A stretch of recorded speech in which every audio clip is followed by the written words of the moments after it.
Hi, and welcome. So, I purchased this plate, and this plate is for my Juki 2010Q, and it is for thicker fabric. It has a hole right there where your needle goes, and this hole is bigger than the standard hole. The only problem that I had with purchasing this plate is that it didn't come with directions. So I installed it, got everything set up, and then realized that other people may also struggle with how to install this plate. So I created a video for you.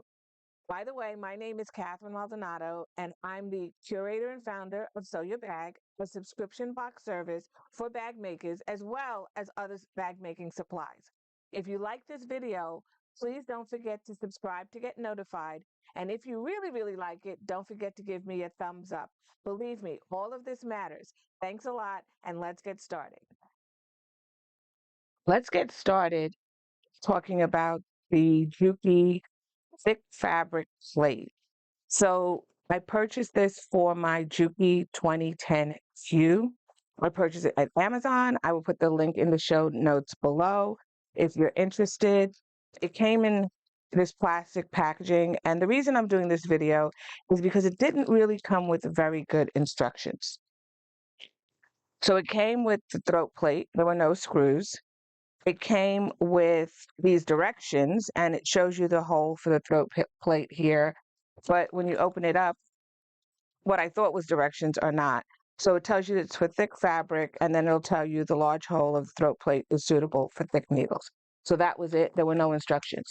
So since I'm a do-it-yourselfer, I thought I would give it a try without any directions. So it came with the plate. You're also going to need a screwdriver, and the screwdriver you're going to need because there are tiny screws on the back here, so you need a small screwdriver. If you have a kit, just try them out and you should find one that fits. And you're going to need a flathead screwdriver. So this tool came with my Juki 2010Q, and it has the side for the screws. So I'm going to use this to remove. There's two screws when we take it off. There's a screw at the top and a screw at the bottom, which will allow us to release it. And that's what I'm going to use this tool for.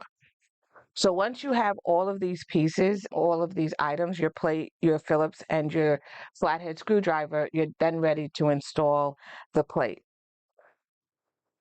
To install the plate, we're going to need to remove this plate on this side. It does have two screws, as I mentioned before, so these are the two screws that we'll need to take out. And then this entire piece, including the cover for your bobbin, will come off. When you're removing it, just make sure that you've turned off all of the power. I actually disconnected my presser foot, and I also disconnected my power. I didn't just turn it off. And just make sure you turn everything off before you do this. I'm then going to unscrew these plates. So I'm going to screw the one in the back and then the one in the front. It doesn't really matter the order, you just need to get them unscrewed. Before we do that, I will mention to you that I also removed my needle and my presser foot. So there is no needle or presser foot on this. I removed it and then I rolled the mechanism all the way up so that it's out of the way so that I could access this. I will remove these screws with a flathead screwdriver. You don't need power tools for this, guys. And once you've removed both of the screws, this should just pop right off. So you shouldn't have any difficulty getting this off. So you're going to take this plate off completely. Now that we've removed the plate from our sewing machine, what we're going to do is we'll need to remove this half of our plate. And then this part is the bobbin cover.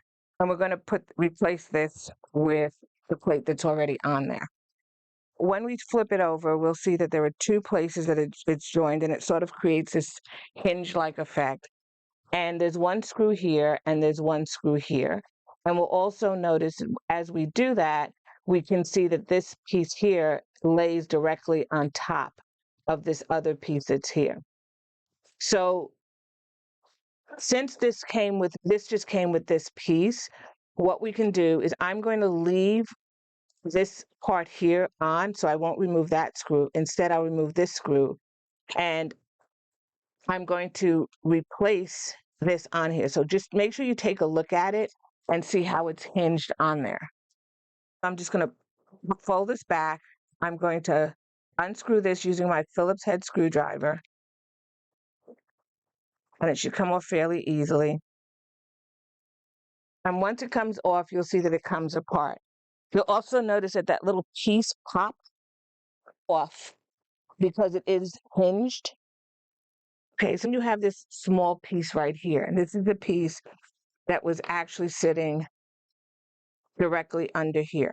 So it was sitting under there, just like that, but it was attached to my door. I will be replacing this piece back onto here, and then I will slide on my new piece, which is this one. This is my old one. And just to show you the actual plate, I don't know if you can see it, but if you look right there, I was beating up on it with my needle as it went up and down. And so I'm replacing it with this one. So the way that you know how this piece here goes on is on the reverse side, there is a little bump right here. And you want to make sure you place that bump right in that hole. So then you know that it's right side up. So you don't have to guess about it. And it'll lock right in. Once it locks in, you're going to go and get your screw that you took out, and you're going to reattach it. But when you reattach it, don't tighten it all the way down. You just want it to sit on. We're going to tighten it down maybe about halfway. And then once we've connected the two pieces, we'll tighten it down the rest of the way. I'm just going to give it a couple of turns, and I'm going to tighten it down about halfway. Next, what you're going to notice is on the reverse side of your plate, there are two little indents. So there'll be an indent right here, and there's an indent right here. And that's where these pieces that are sticking out, one at the top and one at the bottom here, are going to sit. You'll need to slip this in, and I slip it in with the metal side first, and then I slide it down so that it connects down here at the bottom. So I'm going to push, and you'll need to push down, which will lift this metal part here, and you're going to slip this in that little notch. So that's really what I'm doing. If you tighten this too tight, it will be hard to do. But you're going to push down, because remember, this is hinged, right? So you're going to push down in such a way that it lifts that hinge, and then you're able to get it in. So I'm going to push down, slide it into that little notch. It clicked.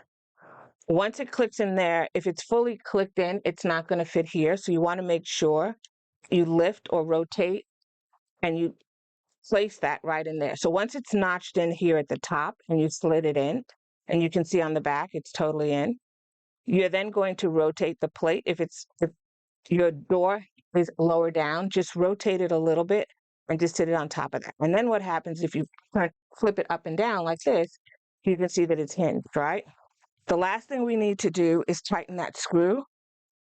Remember I said you only tightened it like maybe halfway, so I'm going to fully tighten it down now. And just double check that the hinging works. It does. It's hinging. And now we're ready to install this back onto our sewing machine by replacing those two screws back there. So let's go ahead and do that. We're back at our sewing machine. Now, once again, make sure that your sewing machine is off. The power is off. I disconnected my power and my presser foot. So make sure it's off.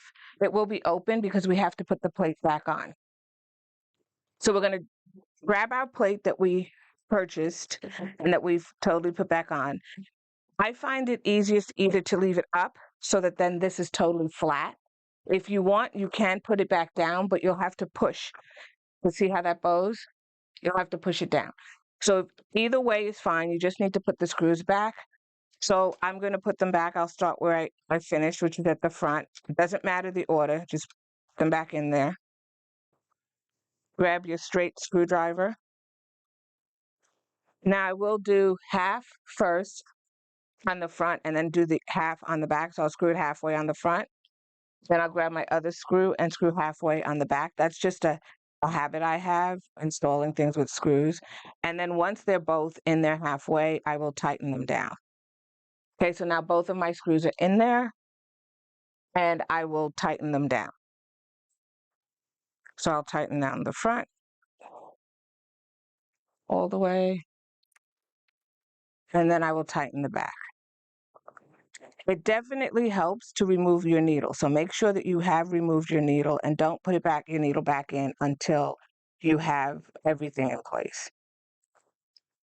So now that I have this in, I'm going to lower this bob cover plate over here. And I'm just going to, because now it lays totally flat. So I can do that. And I'm just going to screw this in. Right. And now it's in. So that's all there is. The next thing you will do is you will reinstall your needle, put on your presser foot. I would recommend that when you're first trying this out, make sure that the needle actually clears that. So try it out very slowly by cranking your hand wheel. Make sure it clears and then just give it a test run. Okay, so now I have threaded my needle. I have put back on my presser foot and I've turned on my machine. So I connected everything and I turned it on. So I'm just going to roll or crank my hand wheel to make sure that my needle is coming down right in the middle and I've installed this correctly. And if it works, then my bobbin thread should come up out of the bottom, and it does. So you can see I have bobbin thread here as well. And then the next thing to do is to give it a test run with some thicker fabric. I have a couple of layers here of waterproof canvas, some scraps, and I'm just going to give it a very quick test run. This is 3 layers. I'm going to fold that in half to make it 6 layers. And then I'm just going to give it a very quick test run just to make sure it works. Remember, when you're doing this, don't pull on your fabric, just let the machine do the work. And it works like a charm. So there goes my stitching, and my thicker fabric plate is now installed.